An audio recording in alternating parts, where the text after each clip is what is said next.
So welcome back to this very exciting podcast of on the Diplomacy Next. Normally, it's the domain where we talk about international politics, foreign policy, regional geopolitics, and apart from that, also the new policies.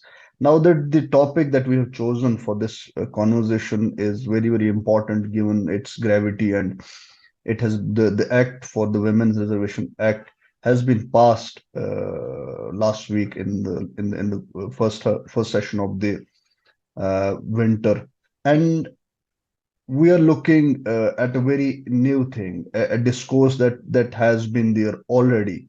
And the guest I have chosen for this talk, and apart from that, we'll also be talking the political journey and how it is to be a political journalist in the times we live in, and how journalists have to actually stay they have to discover things that makes them generate all the content and entertain the audience for that and provide the content that's needed for research for other purpose. I would like to welcome Aditi Ananthanarayan on the podcast. It's really an honor to have you here, ma'am. Thank you. Thank you so much, Mehraj. It's my pleasure to be here. Thank you very much. So before we can go to this Women Reservation Act, I first would like you to actually, we'll be talking slightly about touching upon things that are changing because the elections, I mean, general elections are coming up in some months now. How do you view this current political discourse that's actually being shaped by different. Normally, what would happen, to my limited understanding as a student of political science, or for that matter, international relations, foreign policy or a country's diplomatic outreach or diplomatic whatever the activism they do, that doesn't have cast shadows on the elections that took place within the borders, that or take place within the borders for that matter. How do you see this? Is it just the social media storm that we are seeing, or there is something reliably true about it that foreign policies do shape the general elections in India? Well, in a country like India, which is now very soon it's established itself globally as a country which is the fastest developing nation right now. We are looking at a $5 trillion economy as well. Many of the state governments have set their own economic projections. For example, a state like Tamil Nadu is looking at a $1 trillion economy. So there is a expectation for the country to move and to grow. In this regard, when a small and a developing, and how earlier people used to call India a third world country, when a third world country, a developing nation, is trying to establish itself in the global political arena, in the geopolitical system, when you have the likes of Joe Biden coming to India, when you have the likes of Justin Trudeau, the relationship between India and Canada definitely is starting. But if you see how many Indians have actually gone and settled abroad, it is very important to have a balance as far as geopolitics is concerned and domestic politics is concerned. A lot comes from the fact that there are the number of Indians who have moved out of India, the number of Indians who have an influence on the political system, even now in India, a number of businessmen, entrepreneurs who still want to, if I may say, put in money in India for development. So, keeping all of that in mind, yes, geopolitics has now become a huge factor for domestic politics in India. And I'm not saying it hasn't happened in the past. It has happened in the past as well. It is happening right now. But it's just that the noise has been drummed up now because there's a lot of understanding about geopolitics now. There are a lot of young Indians who have moved in other countries like Australia, in the United States of America, in Canada, so on and so forth. You see a very strong Indian young community almost in every country across the globe. That's why to gain their attention, to gain their traction, and of course to have the diaspora as important as the Indian citizens living in India, geopolitics definitely has become a part of domestic politics. And that's why you see what happened during G20. The opposition did charge the government that G20 has been turned into a political gimmick for the 2024 general elections. But whatever said and done, it was a huge opportunity for India to get all the global leaders in one spot, a once in a lifetime opportunity for India. India had to prove itself. And given the fact that there are elections in our country just 6 months down the line, the government did try and pull as much as an advantage towards them. Now, whether it's going to be an advantage, it's not going to be an advantage, we'll only get to know when the elections take place in the month of April and when we see the results coming out in May. And then when you have been tracking this journey of our country, especially maybe it's 20 years down the line or 30 years down the line, whatever the time be, where do you see the current government when it comes to the geopolitical outreach or the kind of the place that India has actually been coming up with, and the shaping of the current geopolitics as a political journalist? How do you see it? Why do you rate this current government's activism on its foreign policy or its posture on the foreign policy grid? Well, as far as foreign policy is concerned, at least I can talk about this particular government. This government, in the course of the past 2 terms, has actually changed the entire narrative how as to how India is seen globally. If you see what happened when the Prime Minister went to Australia, and the Australian Prime Minister was also present, the sheer number of Indians, not Indian nationals, Indians who had gathered in that one stadium also helped Australia. So a lot of these, a lot of political leaders, global political leaders, are also eyeing at the Indian domestic politics to be a criteria as to how it can benefit them politically in their own countries as well. Again, Maharaj, going back to the point, because there is such a strong Indian diaspora, Indian community in all of these countries, that it really matters. And when it matters to the global countries, they start posing up to a country like India, which was always seen as a third world country, a developing country which couldn't do much for itself. Yes, India has, and I'm not saying only one government has done that, all the governments together have managed to get India to a position that it is recognized, it is valued, it is seen as a powerful country, to the extent how India managed during COVID, how India has been robust in helping out other nations financially, giving them aid. So India is trickling or crawling to that position of making its place or its space in what once would be a position or a platform that would only be dominated by global superpowers. And when see coming back to the national politics, if we talk about there is a slugfest between the the BJP at the national level, and again the regional political parties. I mean the Bharat Jodo Yatra from that, and opposition's consensus on the women's reservation bill. A new political culture is coming up, and the transformation of the old political culture that used to be like, okay, India accepted the fact that it was a third world country, it has it has not larger stake in the global geopolitical affairs. But now down the line, if we talk about the current scenario, where we see at one end there is a kind of bargaining, there is a kind of competition or contestation between regional political parties and the central government, or for that matter the BJP. Where do you see this competition going? Is it going to factor in for the national elections that are going to take place in the next year or so, in a couple of months? Or we are just trying to acknowledge the fact that, okay, now the pillars of the political competition have changed over the time? Where do you see this going? That's quite interesting thing to know. Maharaj, there was a time in India where regional political parties were very, very strong. If you see during UPA 1, UPA 2, a lot was being decided by regional political parties. They were very, very strong. They had a huge community, the backward community, the OBCs, the community which everybody is talking about, used to primarily be their vote bank. For example, for the RJD in a state like Bihar, for the Samajwadi Party in a state like Uttar Pradesh. But things started changing when BJP realized, and BJP was always termed as the party which catered to the forward classes, to the upper caste, the Brahmins and the Banyas. after 2014, when the party came to power, they realized that things can't really move only with the forward classes, and they started entering into what I can say was the domain of these regional political parties, which was reaching out to the backward classes, the OBC, and that's when and if you look at the numbers in 2014 and 2019, if reports are to be believed, the BJP did manage to get the maximum number of votes from the OBC community, and that really has come as a huge setback for the opposition parties because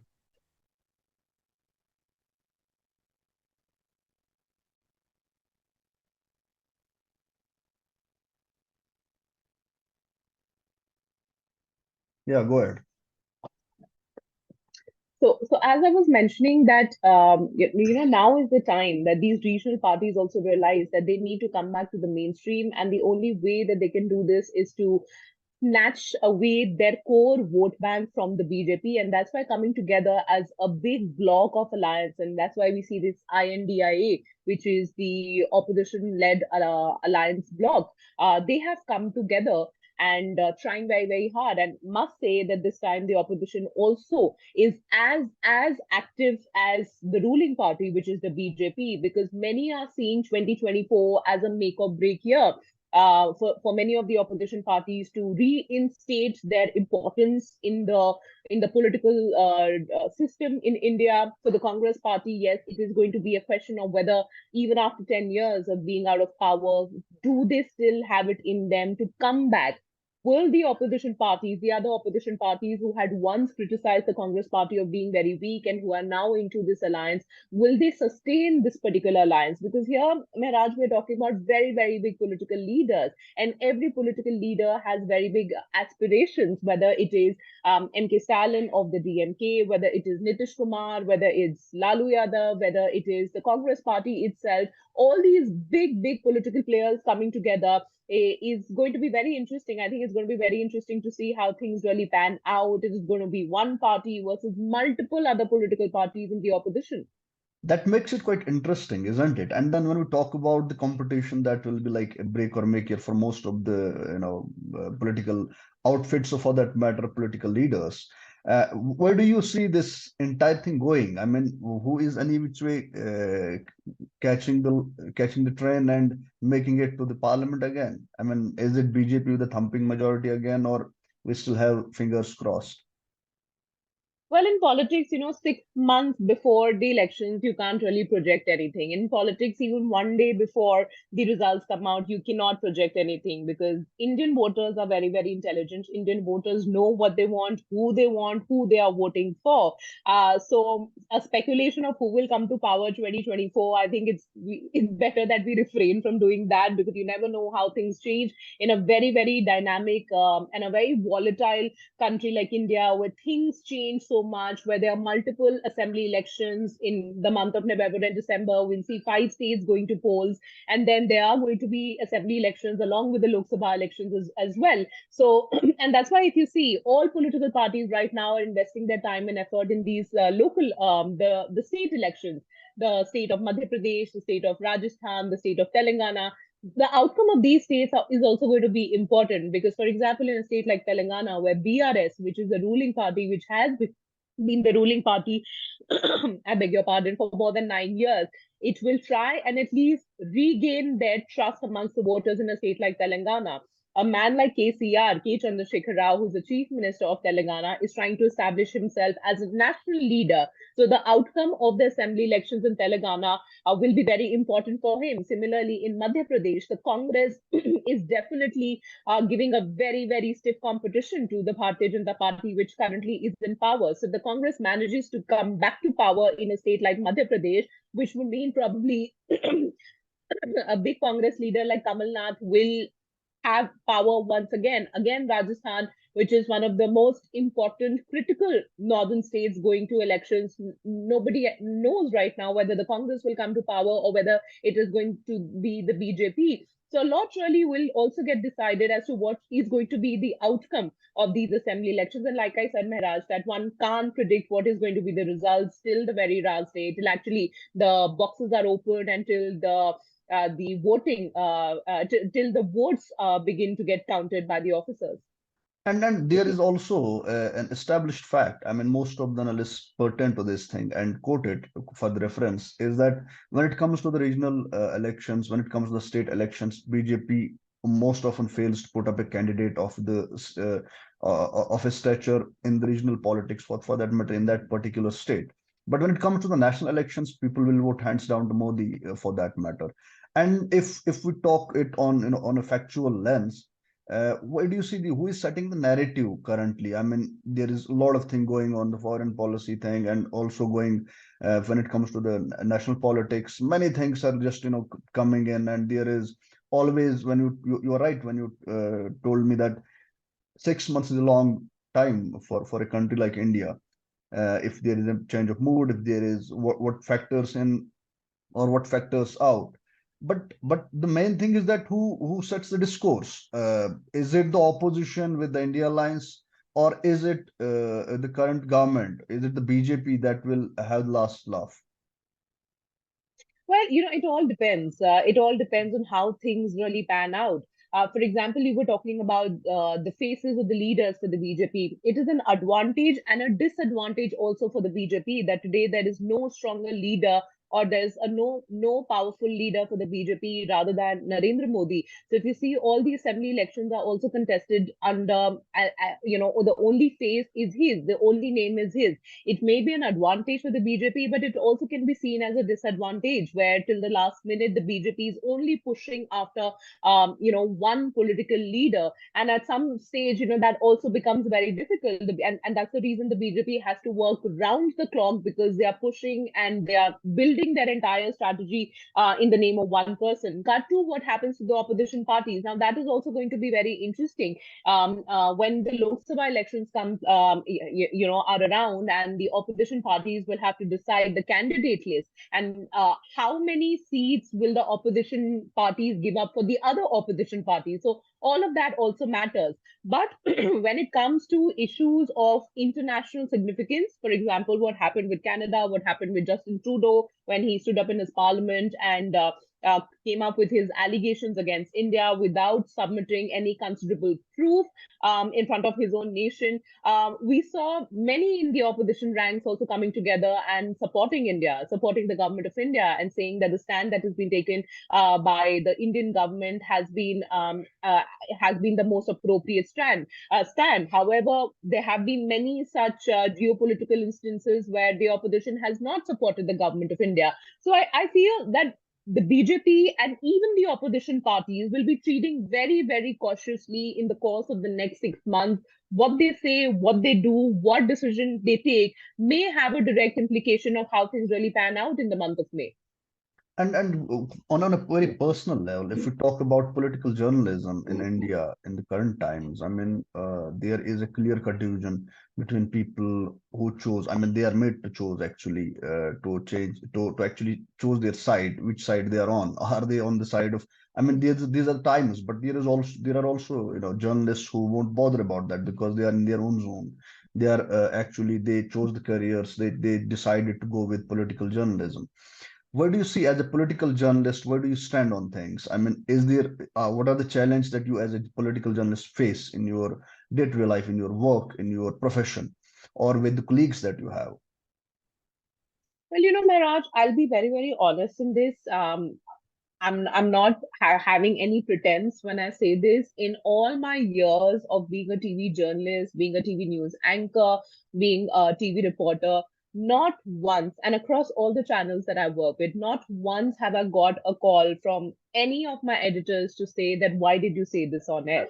Or why did you not say this on air? That has not happened to me. I'm not saying it doesn't happen. I don't say it doesn't exist, where people are being asked to a certain line, where there's a push. But since you asked a personal question, for me, in all my years as a political journalist, as a political anchor, as a person who's been covering politics for more than 12 years, I haven't come across a scenario where my editor has called me, or any political party, whether it is the ruling or the opposition. I have covered political parties in the opposition as well. I've covered the ruling party as well. I've got all my good sources, both in the government and in the opposition. Not once have I had that situation where any call has come from either a political party in ruling or in opposition, or any call has come from any of my editors to say that what you said was not to be said, or what you said had to be said. Fine then. I mean, we are now jumping into the last segment of this conversation, and that was an important issue of women's reservation bill. Finally, after long drought of not providing representation, although the committees that were made, although the indices that actually came up every year talking about the women's representation, that was key to their empowerment. And if that having been said, the current bill that was unanimously passed, although with certain reservations of the census that will take place first and then the delimitation, isn't it a milestone to my understanding? And I hope that you second me on this. It is a milestone when it comes to women empowerment in our country. Well, absolutely. It's great that today we are in a situation where the women's reservation bill has been passed unanimously, both in the Lok Sabha and in the Rajya Sabha. But my personal opinion is very, very different, Maharaj. I feel that and the women's reservation bill, as your viewers also would know, it means that all political parties will now have to reserve 33% of their seats, or one third of their seats, in the Lok Sabha and in the assemblies for women. My point is, Maharaj, that why did the political parties not do this on their own? Why is there supposed to be a bill, and only after that political parties are going to keep 33% reserved for women? Are we trying to say that there aren't any credible women political leaders in our country? Are we trying to say कि जब तक bill नहीं आएगा, जब तक एक law नहीं बनेगा, political parties will not be interested in pushing women political leaders forward? Today is a situation that we see no political party has invested their time in women political leaders. Why wait? Mamta Banerjee did 33%. She put up 33% candidates being women in the West Bengal Assembly elections.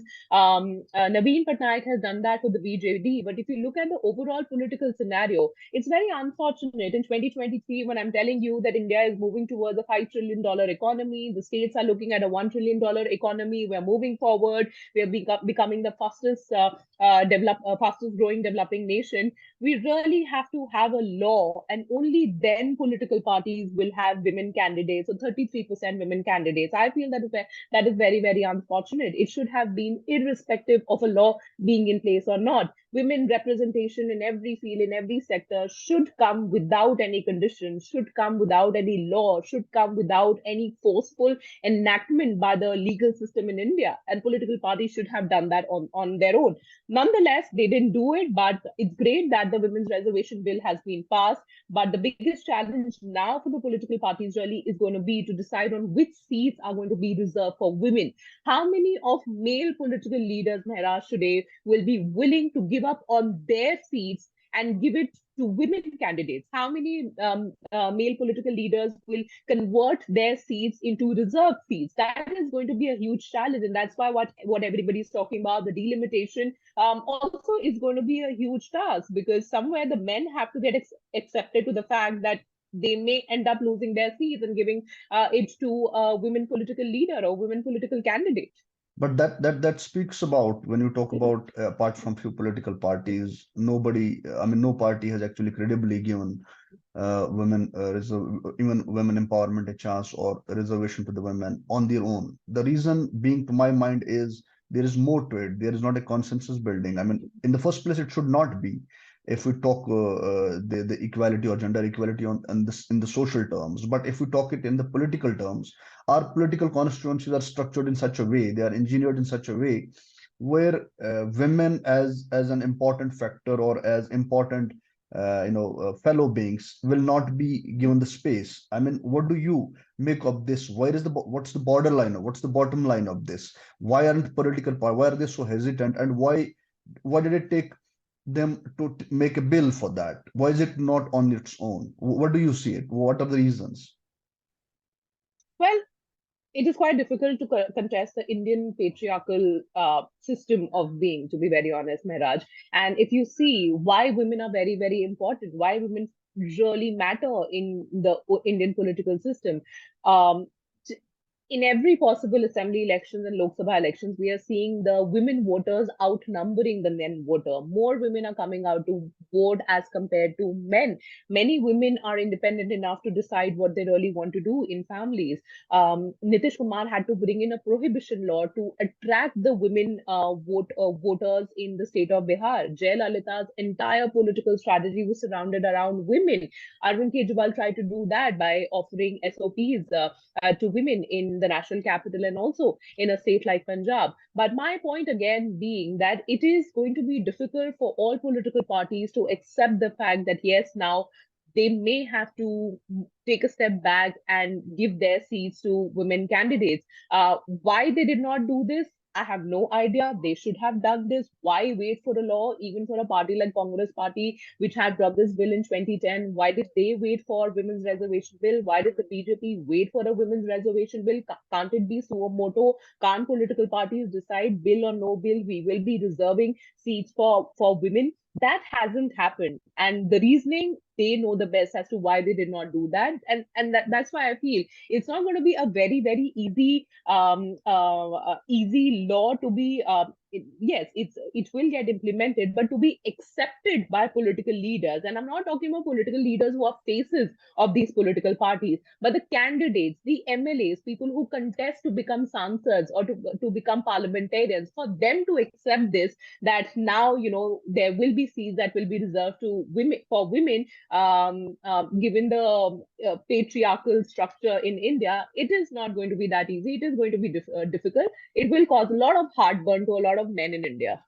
And it will actually change. I mean, the new narrative or the new discourse will be placed on a very different level when it comes to if the reservation is accommodated in any time soon. But my point is that why to delay it unto the census, or for that matter to the delimitation? Well, there are multiple factors. One may look at in a way that men are being eased into it, because since delimitation will take some time, that men are being eased into it, that give them time to accept it, adjust with it. That ठीक है, अब आपको हो सकता है आपकी seat नहीं रहेगी. To for men to accept that also takes time, and it's for all political parties that give them time, let them accept it, and then it happens. Another factor for delimitation is to get more number of constituencies, to have a larger chunk of constituencies. It's easier to divide it amongst women and men, including the men who have contested on these seats. Yes, it can be questioned why the delimitation hasn't taken place, or why isn't it happening anytime soon. I'm not going to get into that debate, because I'm going to leave it for the political parties to fight it amongst each other. That delimitation क्यों नहीं हो रहा, census क्यों नहीं हो रहा, why after 2011 there has been no census in our country. Let them fight that battle. But yes, I feel that it is not going to happen anytime soon. The government has also said it's not going to happen anytime before 2029. The opposition predicts that it's not going to happen before 2039. But I don't see any political party which will not want to take advantage of the women's reservation bill that has been passed. The BJP wants to thumb their chest by saying that they are the ones who got it cleared. The opposition, the Congress, wants to thumb their chest by saying that they were the ones who pushed the government to get the bill cleared. We were the ones who brought the bill in 2010. So, from a political narrative, Maharaj, literally every political party will be using the women's reservation bill in their own strides. Not only BJP, not only Congress, but every political party will try to take advantage of the passing of the women's reservation bill in assembly elections and in the Lok Sabha elections as well. So, I mean, the entire conversation has been quite insightful and interesting. I would have loved to extend it for next 20 minutes at least to cater to the questions. But then, short of time, I thank you so much that you came in and joined us on a very important issue, and then about the perspectives that you put in. It really is an honor, and it added a value to our podcast list. Thank you so much for being here. Thank you, Manoj, and thank you for this sudden darkness around me. Thank you very much, and it was lovely. I keep seeing your links, and you're doing great. You're doing great work, and I think podcast is a great platform for people to speak up, have their opinion, to tell viewers what really is happening. Your geopolitical podcast now, for probably the first political podcast, and I wish you all the very best, Mehraj. Thank you so much. I'll see you the other side. Thank you. Thank you.